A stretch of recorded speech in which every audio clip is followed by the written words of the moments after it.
We kick off hour number 2 of this show. I'm very excited about this chat that we're about to have, certainly in advance of the Lions-Vikings game. Many different ways to introduce our guest for the first time here on the Rich Eisen Show. He's the governor of Minnesota. He's also the Democratic nominee for vice president of the United States. But for the purposes of this chat, he's the defensive coordinator of Mankato West High School. He's Governor Tim Walz. How are you, Governor? Good to see you.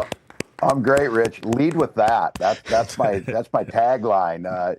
And state champions. Great to be with you. My bad. I forgot the state championship. Oh, never close that yearbook ever. What defense did you run back in the day? What was your defense? What was your go-to?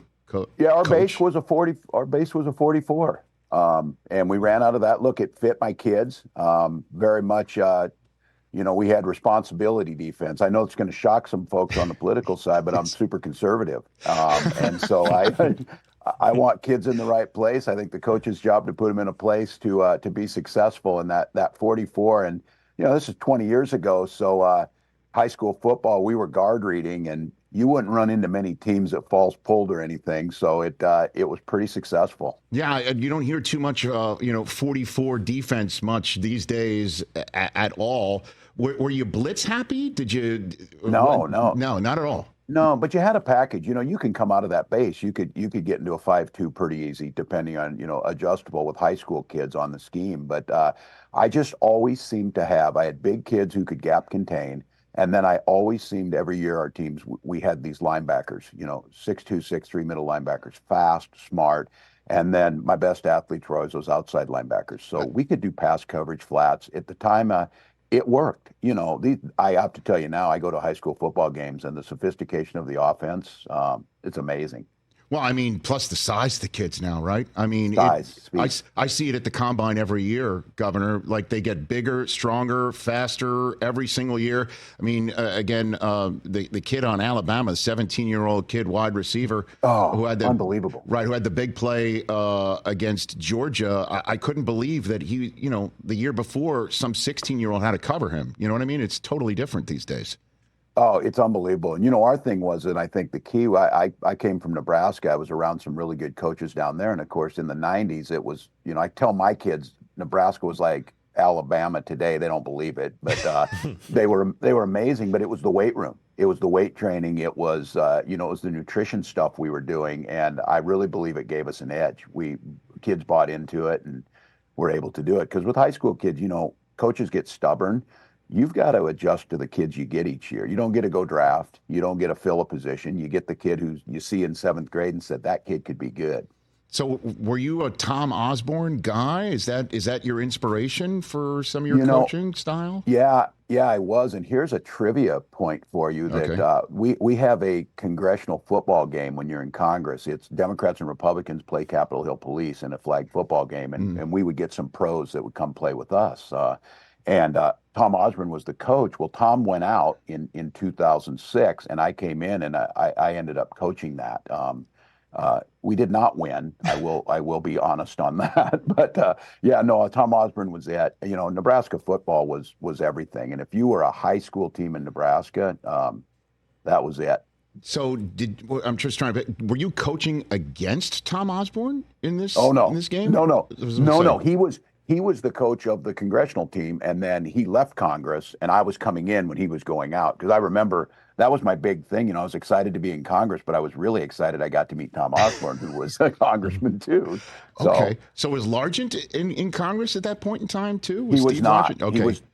He was not. Okay. That's a good catch, though, on your part. Hey, I'm trying. Yeah. I'm trying. You're professional. Thank you very much, Governor. I greatly appreciate it. You know who was our quarterback was Heath Shuler, though. Oh, okay. Wow. Yeah, there you go. Wow. That's not fair, is it? And I told Heath too, and I think he threw a pick in that game too. So I was about to say that's a bipartisan moment right there. You were reaching across the aisle for your quarterback, there. No, it was fun. I still see Heath. It was amazing. Really fun. Governor Tim Walz here on the Rich Eisen Show. How much football are you able to pay attention to right now being on the campaign trail? How much are you into? Yeah. Well, I try. My 18-year-old said, "Dad, you just need to talk old football because you're out of the groove right now." Look, I watch as much as I can. I listen to that Jets Vikings game you called in London. Okay.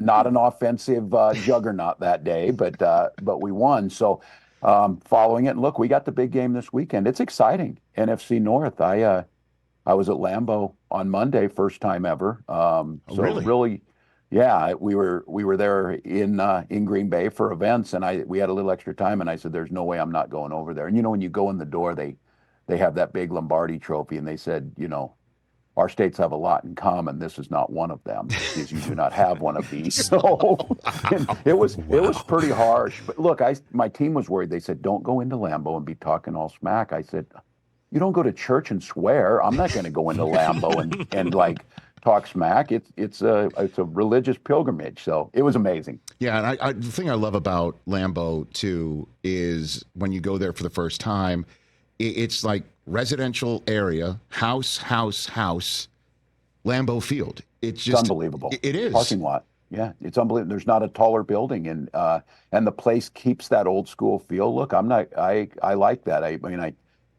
different than Soldier Field that has an old school feel that's really weird with a saucer on top of it. Lambeau, they did right. I think their upgrades. Look, they had to get the box seats to make some revenue, but they didn't ruin the feel of those seats at the bottom. So it was really something. Yeah, and the Vikings have a really nice palace of their own now, 5-0, and taking on a Lions team. It strikes me, you as a defensive coordinator. I almost went former defensive coordinator, but when you're DC, you're a DC for life. Yeah. But the Lions have their own head coach in Dan Campbell, their own DC. DCHC. I'm wondering, like, the way he talks, does that resonate with you when Dan Campbell talks from the podium, right? Who would not want to be on that guy's staff or be in that building? It's the wearing his emotions on his sleeves, but there's never a question you ever question that he's with his guys and thinking about it. I just love that passion, and I love defensive football. I always used to get into this with offensive coordinator. I'm like, why, slow this thing down a little bit, and we don't want to score all the time here. We got some defense play. But no, I watch the guy, and look, you turn a team around like that. It's culture too. It's the X and O's. This is a sophisticated game. It's all the GM work and all that. But I still think what gets overlooked is a guy like that. And here in Minnesota with Kevin O'Connell, true professional, not the exact same style, but they get the same results. They build culture that is amazing to watch. Yeah, when I met with Coach O'Connell in London, I just got the sense that he's got his finger on the pulse of absolutely everything. And I know, again, he's on the offensive side of the ball, but you know what it's like to coach and know your team and know your style and know your players and know what they can handle and what you can add each week, and what he's doing with Sam Darnold and what he's doing with the rest of the team.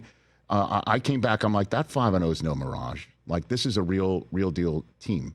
That's him. I said, when I'm around this guy, I'm convinced this guy could do anything. He could launch the space shuttle, it feels like to me, because it's just such a sense of competency that you're saying, all of the detail stuff. And I will tell you, a lot of this is, of course, the PR piece of it, the business piece of this, whatever. You will not find a just more decent guy who's there. And if you meet these folks and you can sometimes tell if somebody's really in the moment and talking about this, that is where he is. And I feel like Dan Campbell would be the same way, that it matters in the moment. So, no, it's a great organization. And I say this about all Minnesota professional sports. These teams, the Vikings being, they're just so great at giving back to the community. And when you got a head coach, he's out there as the face forward. We're just really proud of him. And look, the NFC North, I saw the point differential thing. All four teams lead. Across the league. It is pretty amazing because, look, Green Bay is solid and Chicago. So it's exciting. Yeah, it's wide open. And again, so you were at the Brown Jug game in the Big House. So Michigan versus Minnesota, this is, I guess, the professional version of it without a jug on the line. So you were able to sort of, bridge that divide, right? I walked down Lloyd Carr Tunnel. I mean, this is almost too much for me, the places I'm going. I was in Pittsburgh the other day, but Michigan, the fans were great, but I'll have to tell you, the coach and me, and I will acknowledge that I'm very emotional. I get a little bit excited.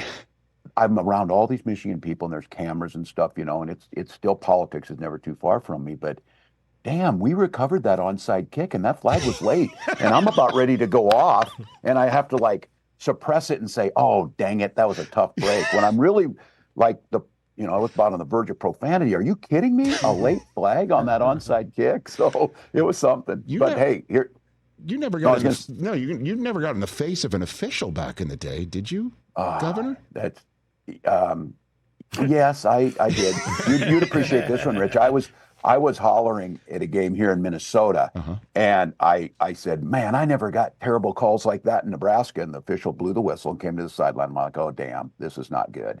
And he takes off his hat. He said, yes, you did, Tim. And I'm like, oh, my God, this guy had officiated a game of mine in Nebraska where I did the same thing. No way. Yes.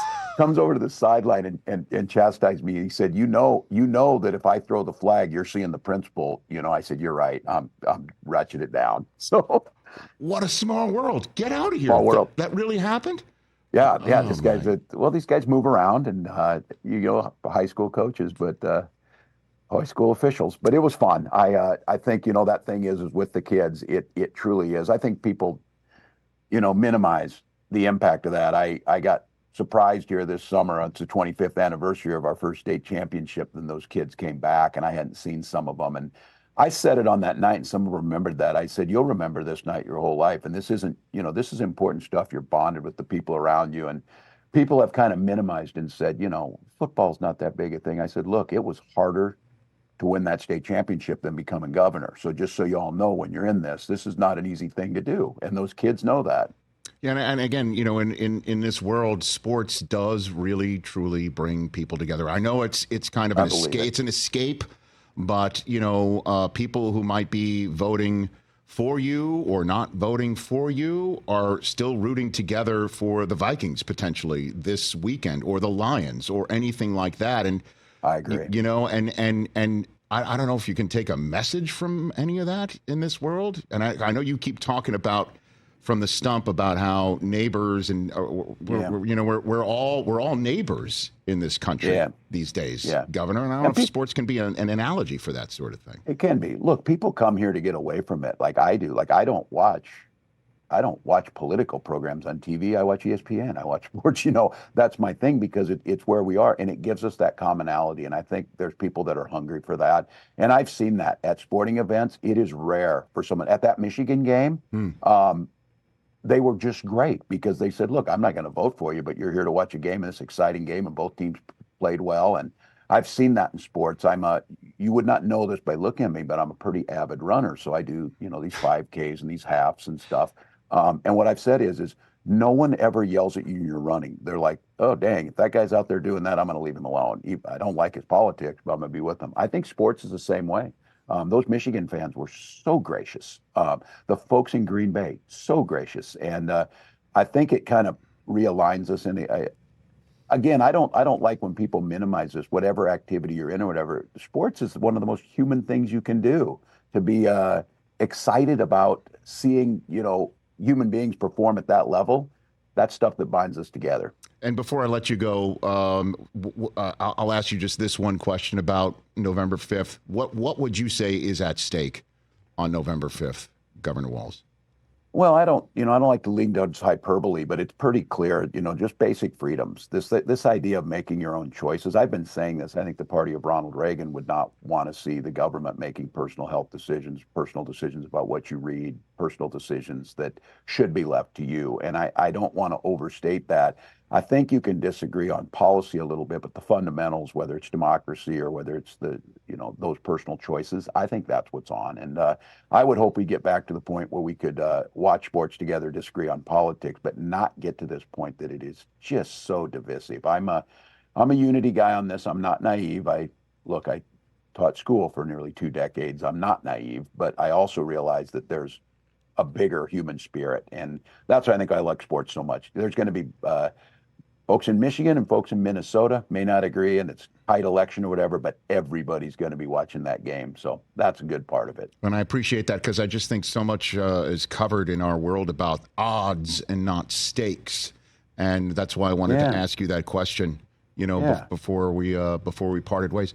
I appreciate the time. This has been a blast. Thank you for doing it. Yeah, it's great to be on with you. Thanks for what you're doing. Appreciate it. And right back at you too, Governor Walz. Enjoy the games this weekend, and obviously the final couple weeks before Election Day. And everybody should clearly go vote and make sure that you are registered to vote as well. Governor, thanks for the time. Thanks. Catch the Rich Eisen Show every single day on the Roku Channel, 12 to 3 Eastern, for free.